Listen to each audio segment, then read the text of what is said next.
Hallelujah, praise the Lord. ஆண்டவராகிய இயேசு கிறிஸ்து நாமத்தினாலே உங்களை வாழ்த்துகிறேன்.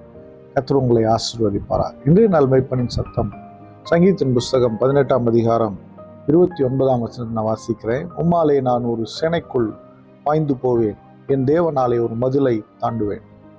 இங்கே தாவீது எழுதுகிற ஒரு வார்த்தை, உம்மாலே நான் ஒரு சேனைக்குள் பாய்வேன், என் தேவனாலே ஒரு மதிலை தாண்டுவேன். இதுல அவர் சொல்லவே இல்லை நான் ஒரு சேனைக்குள்ள பாய்வேன் அப்படின்னு சொல்லவே இல்லை. அப்படின்னா இதுல அவர் புரியுது, அவர் எந்த இடத்துலையும் தன் பலனை பெருசா அவர் காண்பிக்க விரும்பல, தன்னை பெரிதுபடுத்த விரும்பல அப்படிங்கிறத இங்க பார்க்க முடியுது.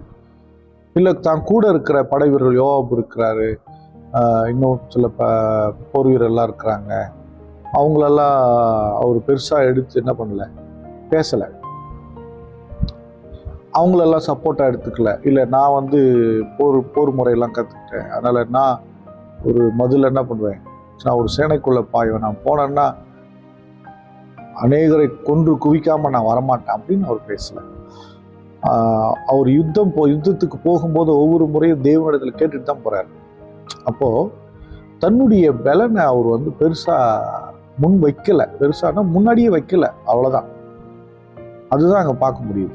இன்னைக்கு நிறைய விசுவாச பிள்ளைங்க ஆரம்ப காலங்களில் சில பிள்ளைகள் கூட என்ன பண்ணிடுறாங்க, கொஞ்சம் விசுவாசத்தில் ஆண்டவர் தான் எனக்கு செய்தார் அப்படின்னு சொல்கிறாங்க.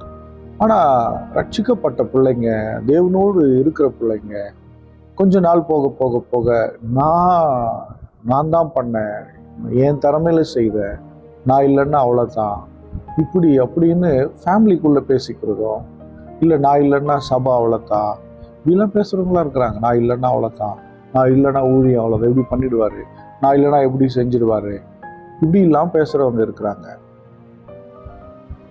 அல்லேலூயா.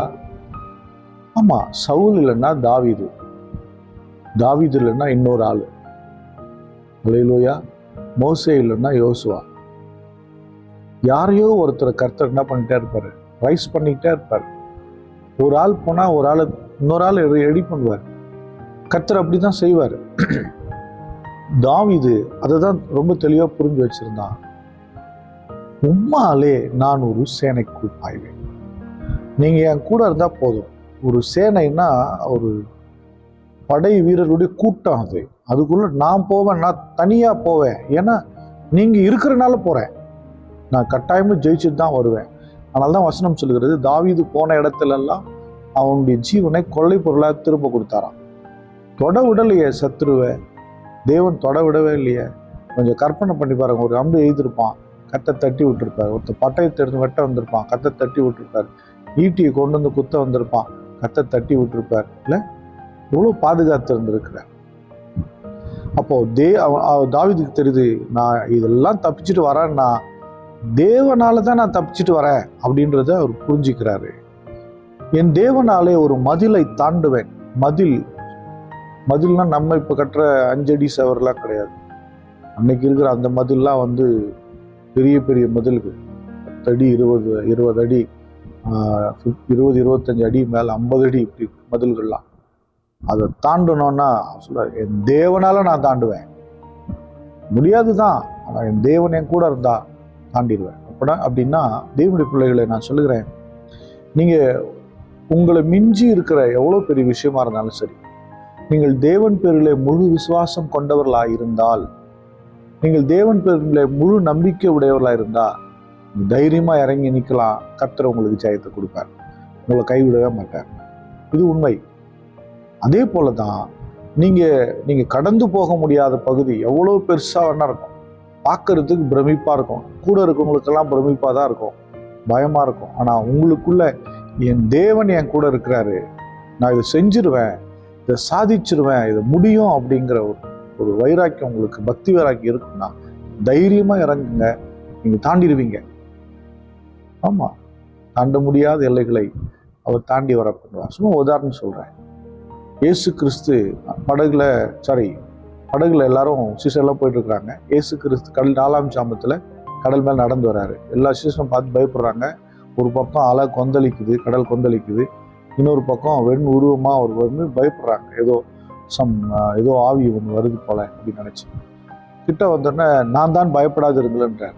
எல்லாரும் அலறி போய் நிற்கிறாங்க, எல்லாரும் பயந்து போய் வரைஞ்சி போய் நிற்கிறாங்க. பேதுரு மட்டும் துடிப்பா சொல்றாரு, நீங்க என்ன நான் இறங்கி வரட்டுமா, வா அப்படின்னு கூப்பிடுறாரு.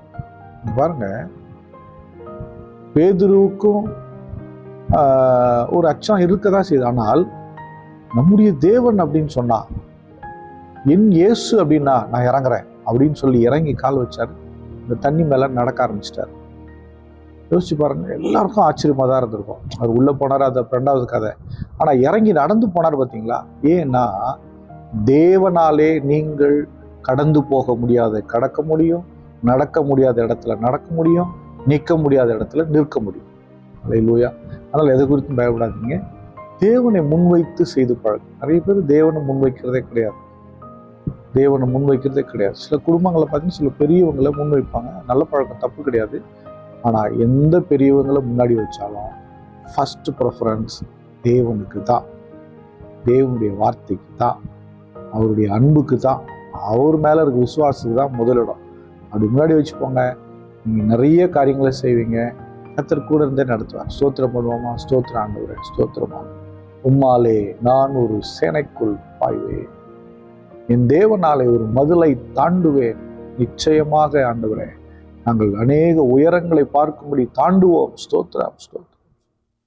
அன்பின் பிதாவே, உம்மை ஸ்தோத்திரிக்கிறோம். இந்த பிள்ளைகளை ஆசீர்வதிங்க. இந்த பிள்ளைகள் கைட்டு செய்கிற வேலைகளை ஆசீர்வதிங்க. ஆண்டவரே, உம்மை உறுதியாய் பற்றி கொண்ட மனதை உடையவர்களாய் மாற்றுங்க. பெரிய காரியங்களை செய்யட்டும். இயேசு கிறிஸ்துவின் நாமத்தினால் ஜெபிக்கிறேன், ஜீவனுள்ள நல்ல பிதாவே. ஆமென். God bless you. Bye-bye.